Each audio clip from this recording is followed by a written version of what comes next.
J'ai l'impression là, que quand on était jeune, pense-y 2 secondes, là, on riait pour rien, on faisait des niaiseries, on s'amusait facilement, on sortait, on jasait, on avait du fun, on jouait dehors. Le plaisir était naturel. Le plaisir, il venait des gens qui nous entouraient, des moments qu'on passait ensemble, des souvenirs qu'on se créait, des activités qu'on faisait à l'école, dans le parascolaire, les fins de semaine. Bref, la dopamine, on la générait naturellement. Puis là, aujourd'hui, essaye d'organiser une activité, que ce soit un party, une soirée entre amis, une sortie, un souper au restaurant. La première chose qu'on fait ou la première chose qu'on se fait demander, la première question qu'on nous pose, tu prends quoi à boire? Tu bois quoi? Qu'est-ce que tu veux? Ah, t'es plate, come on, embarque avec nous autres, prends juste un verre, juste un. C'est rendu tellement normalisé de boire de l'alcool qu'on est rendu qu'on associe le plaisir à l'alcool. Peu importe ce qu'on fait, pour ma part, je pense tout le temps au fun qu'on va avoir, aux drinks qu'on va prendre, puis aux conversations qu'on va avoir sous l'influence d'alcool. C'est comme si sans l'alcool, il manquait quelque chose en dedans. C'est comme si pas d'alcool, je pouvais pas avoir le même fun que si je bois. Puis ça, c'est pas arrivé par hasard. Au début, c'est comme occasionnel, là, tu bois une fois de temps en temps, tu bois les fins de semaine, tu commences à boire pour relaxer, tu commences à boire quand tu es stressé. Puis une matinée, ben, peu importe l'activité que tu fais, ben, tu bois parce que tout le monde boit. Puis là, tranquillement, ton cerveau, il apprend que l'alcool, c'est le plaisir. L'alcool, c'est la relaxation. L'alcool, c'est ta vie sociale. Puis là, tranquillement, l'alcool commence à faire partie de ton quotidien. Plus que tu vieillis, plus que l'alcool commence à avoir un impact. Ça te coûte plus cher au niveau de ta santé. Puis ça, c'est même à petite dose. Même un verre ou deux, je le ressens. Avant, à 5-6 verres, j'étais correct, tranquillement. Puis là, avec le temps, en vieillissant, on devient moins tolérant. Le lendemain, tu files pas bien, ton énergie est scrap. Ton sommeil, même si tu penses que tu as bien dormi parce que l'alcool s'endort initialement, ça scrape ton cycle du sommeil. Tu dors pas bien, tu récupères pas bien. Si tu t'entraînes, ça te nuit. Ta motivation le lendemain pour être productif, ta discipline s'affaiblit. Tu as moins le goût de bien manger. Puis ça, c'est sans compter le soir après que tu aies bu, ça augmente l'appétit.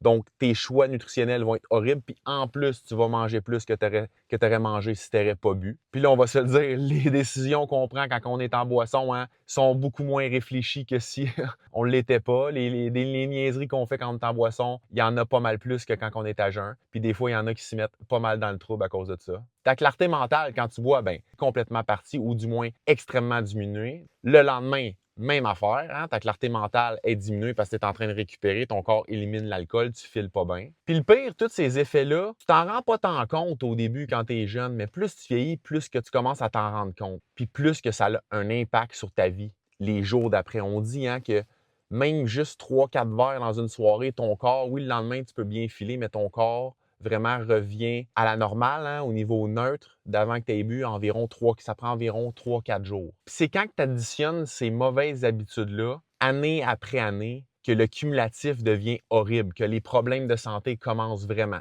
Quand tes objectifs dans la vie ne sont pas très grands, c'est bien correct, là.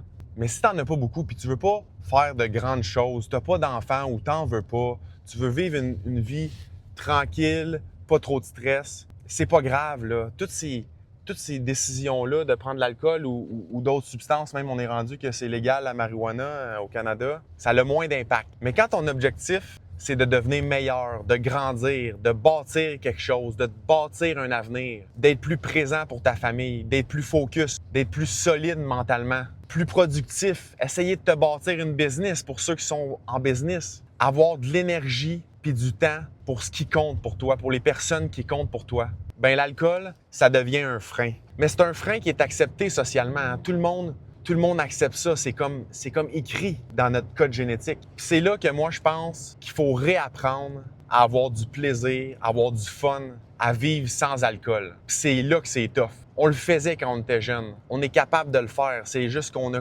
tranquillement changé nos habitudes pour une mauvaise habitude avec le temps. Puis c'est devenu normal. Mais je veux réapprendre. Je veux réapprendre ce plaisir instinctif-là. Le plaisir instinctif d'être capable d'aller parler au monde, d'avoir une vie sociale sans être obligé tout le temps de prendre de l'alcool pour se sentir bien, pour être capable de le faire. Puis là, arrêter l'alcool, pour moi, c'est pas une punition. Je vois pas ça comme une punition. Je vois ça comme un upgrade à ma vie. C'est comme me dire, t'es rendu ailleurs, tu veux accomplir des trucs, il faut que tu enlèves tes béquilles, il faut que tu enlèves les trucs qui te nuisent. Puis l'alcool, c'est quelque chose qui me nuit. Pour l'année 2026, je fais la résolution d'arrêter de boire de l'alcool. C'est une grosse décision, hein? Il y a beaucoup de sphères de ma vie qui sont reliées à l'alcool, là. Je suis courtier immobilier en ce moment. Tous les événements, tout le social, il y a toujours de l'alcool. Ça va être difficile. Puis j'arrête pas l'alcool parce que j'ai un problème, hein? C'est rare que je buvais plus que 3-4 verres par semaine, une fois par semaine, des fois 2. Si je faisais 2 fois semaine, je buvais maximum 2-3 drinks. Tu sais, c'est rare que je dépassais ça, mais même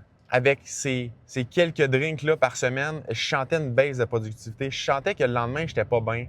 Je dis souvent que l'alcool, c'est toxique.